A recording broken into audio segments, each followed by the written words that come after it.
ఆరోగ్యాభిలాషులందరికీ నా హృదయపూర్వక నమస్కారములు.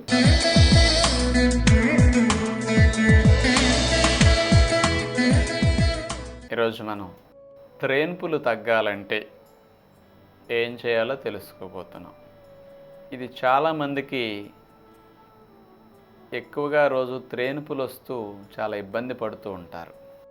కానీ భోజనం చేసిన తర్వాత ఏదో 1-2 త్రేన్పులు రావటం, మధ్య మధ్యలో 1-2 త్రేన్పులు రావటం ఆరోగ్య లక్షణం.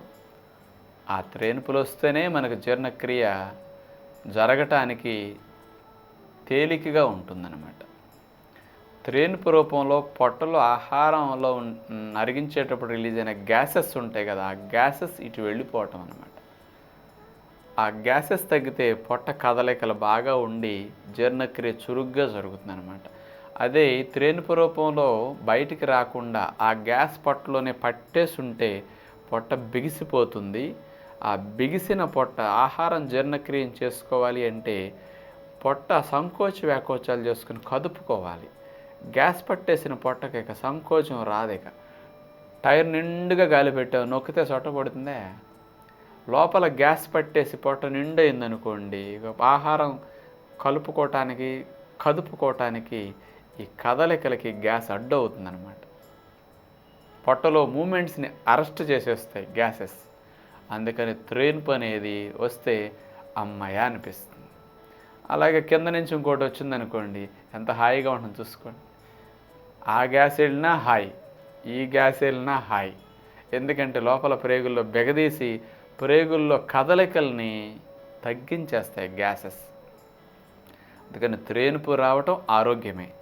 కానీ ఆ త్రేన్పులు 50, 25, 100 ఏకంగా వచ్చేస్తుంటే అది రోగము. కొంతమందికి త్రేన్పులు చాలా పెద్ద శబ్దంతో, ఇక మన ఇంట్లో మనం త్రేన్పామనుకోండి 5-6 ఇళ్ళ వాళ్ళకు కూడా వినపడతాయి కొంతమందికి. ఇక ఈ త్రేన్పులు వినపడినంతసేపు వాళ్ళు ఇంట్లో ఉన్నారు, వినపట్లేదంటే ఈయన బయటికి వెళ్ళాడు అనుకుంటారు పక్క వాళ్ళు కూడా. ఇలా విపరీతంగా పెద్ద శబ్దాలతో వచ్చేస్తూ ఉంటాయి. ఇలాంటి వారికి బాగా పెద్ద శబ్దంతో ఇండైజెషన్గా ఈ మెతుకులు ముక్కల పైకి వస్తూ మంటలతో ఇబ్బంది పడే త్రేన్పులు ఉంటాయే, అలాంటి వారు ఇక ఇంట్లో ఉండి ఈ సమస్యను పరిష్కరించుకోవాలంటే మీకు సాధ్యపడదు.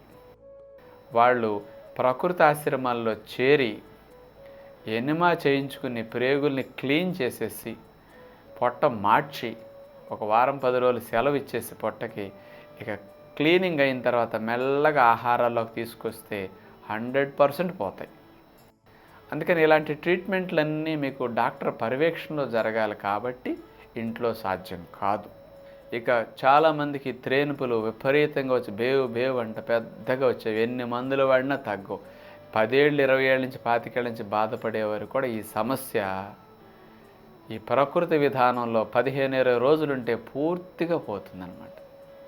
ఫాస్టింగ్ ద్వారా, ప్రేగుల క్లీనింగ్ ద్వారా అక్కడి నుంచి ఆహారపు అలవాట్లు మారుస్తాం కాబట్టి సమస్యకు రాకుండా ఉంటుందన్నమాట.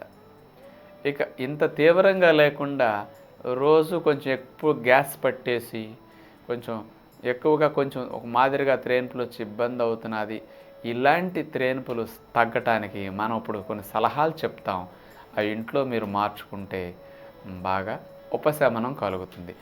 త్రేన్పులు రాకుండా గ్యాస్ పట్టేసి కొంత ఇబ్బంది పడుతుంటారు కదా, అలాంటివి తగ్గటానికి, త్రేన్పు కొంచెం ఫ్రీగా రావటానికి కొంత త్రేన్పుల మోతాదు కూడా తగ్గుతుందన్నమాట. మీకు ఇప్పుడు చెప్పిన విషయాలు ఆచరిస్తే భోజనం తినేటప్పుడు బాగా నమిలి తినండి. ఎందుకంటే ఎంత నమిలితే నోట్లో జరగాల్సిన లాలాజల ఉత్పత్తి కానీ జీర్ణక్రియ కానీ సవ్యంగా జరుగుతుంది.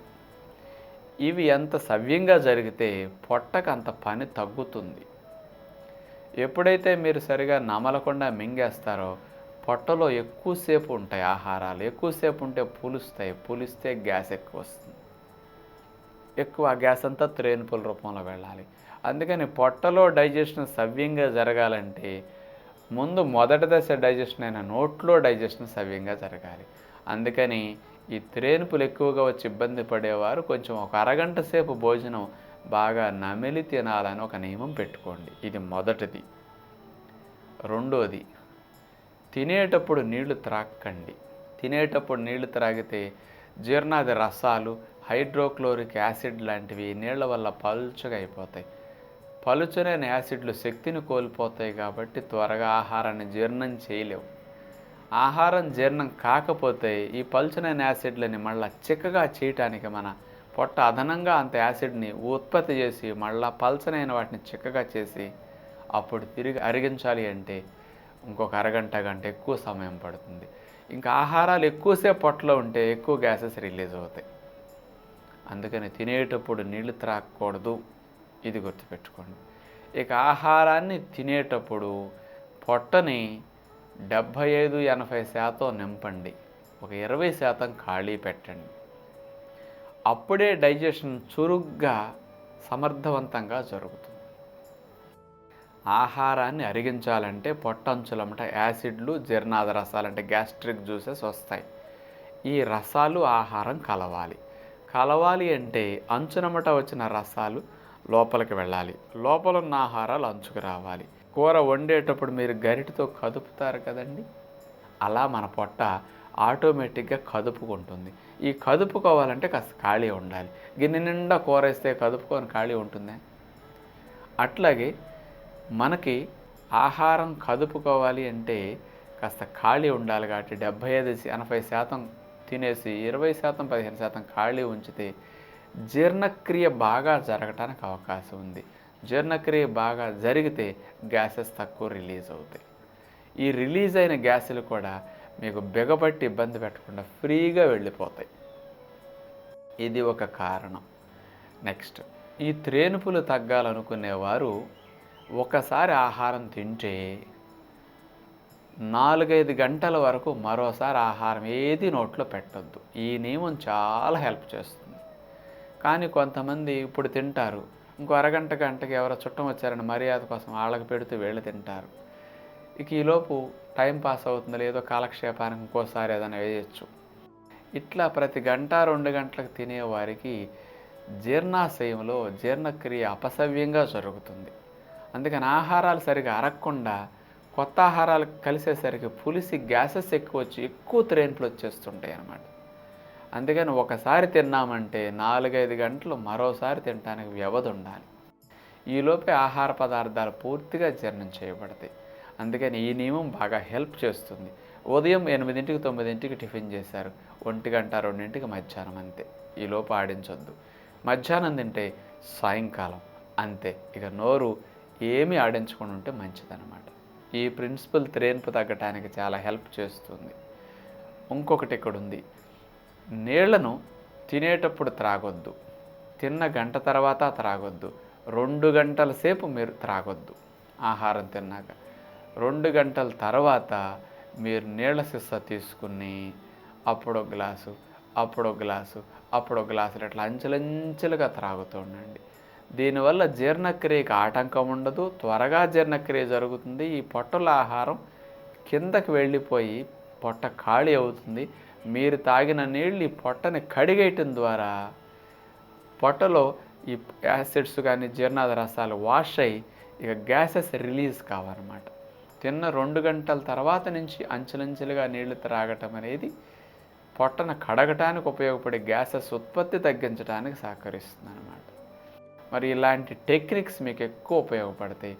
ఇంకొక విషయం మీకు చెప్పాలి, 6-7 గంటలకల్లా మీరు కుదిరితే డిన్నర్ తిని ఆపేసి నైట్ టైం అసలు ఏమి ఆహారం తినకుండా జీర్ణకోశానికి 12 గంటల సెలవు ఇచ్చేసేయండి.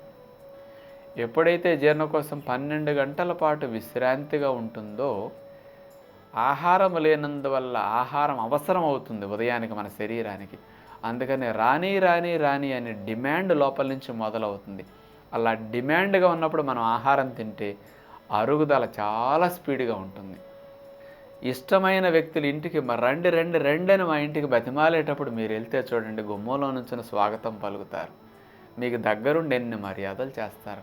పిలవకుండా వెళ్ళిన చుట్టానికి చూడండి, ఇష్టం లేని ఇంటికి వెళితే మీకు మర్యాదలు ఎట్లా ఉంటాయి. అందుకని పొట్ట ఆహ్వానించాలి, రా రా రా అని. అలాంటప్పుడు మీరు ఆహారం తింటే డైజెషన్ చాలా పవర్ఫుల్గా ఉంటుంది. దీనివల్ల గ్యాసెస్ తగ్గిపోతాయి అన్నమాట. అందుకని వద్దు అన్నప్పుడు ఆహారాన్ని పడేశారు అనుకోండి, అరగదు. అరగకపోతే అస్తమానం గ్యాసెస్ అవన్నీ మరి ఎటు వెళ్ళాలి పైకి వెళ్ళక. అందుకని ఎక్కువ మీరు త్రేనుపులు వచ్చి ఆ మెతుకులు మొక్కలు వచ్చేసి ఇట్లా ఇబ్బంది పడతారు. త్రేనుపులు తగ్గాలంటే మీ ఆహారాల్లో జీలకర్ర, అల్లము, ధనియాలు, వెల్లుల్లి, గసగసాలు, ఆవాలు, పసుపు, శొంఠి, మిరియాలు ఇలాంటివన్నీ మానాలి.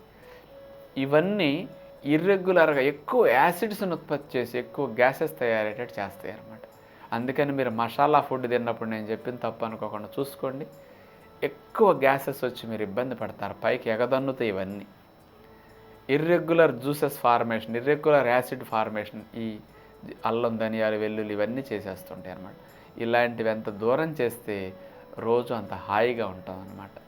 మరి ఇలాంటి చిన్న చిన్న ఆరోగ్య రహస్యాలను మీరు ఆచరణలో పెట్టుకుంటే ప్రతిరోజు భోజనం అయిన తర్వాత కూడా భోజనం చేసేటప్పుడు ఎంత ఆనందించారో భోజనం అయిన తర్వాత కూడా ఆనందించగలిగేవాడు ఆరోగ్య లక్షణం.